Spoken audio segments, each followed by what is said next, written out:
Therapy isn't supposed to be forever.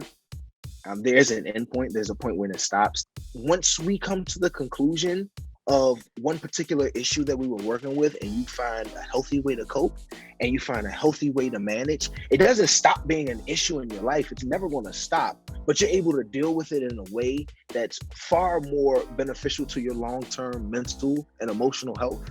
Then it's time to start closing things out. You now have the tools to self-regulate. It's not about forever being in a space where we come together on this one issue. It's we've worked so much on this that now you're in a place where you can self-sustain.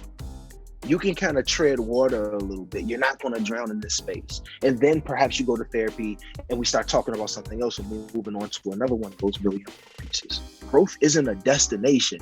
It's a journey. Growth doesn't stop. It doesn't have an endpoint.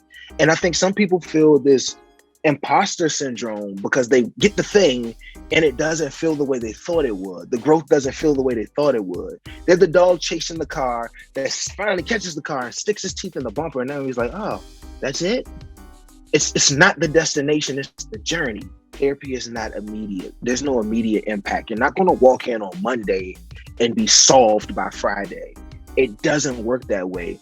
As a therapist, I also have to get to know you. I have to get to know your little parts and your little nuances. And as people move through their therapy journey, sometimes a therapist is very good for you in a particular space and time in your life or a particular issue that you're dealing with. I've had a couple of therapists in maybe the past 5 or 6 years. One therapist helped me out a lot before my daughter was born, helping me deal with my stuff and mourning the loss of this exciting free life that I was about to have for a life of responsibility and making sure I was prepared for it. And then another therapist helped me cope with my mom's death. And then another therapist helped my wife and I prepare to be 2 married people with a child. So the interventions that work for you at 20 may not work for you at 25, dang sure may not work for you at 35. And that's okay. Different people have different specialties that fit what you need in a particular space in your life. And that is absolutely okay.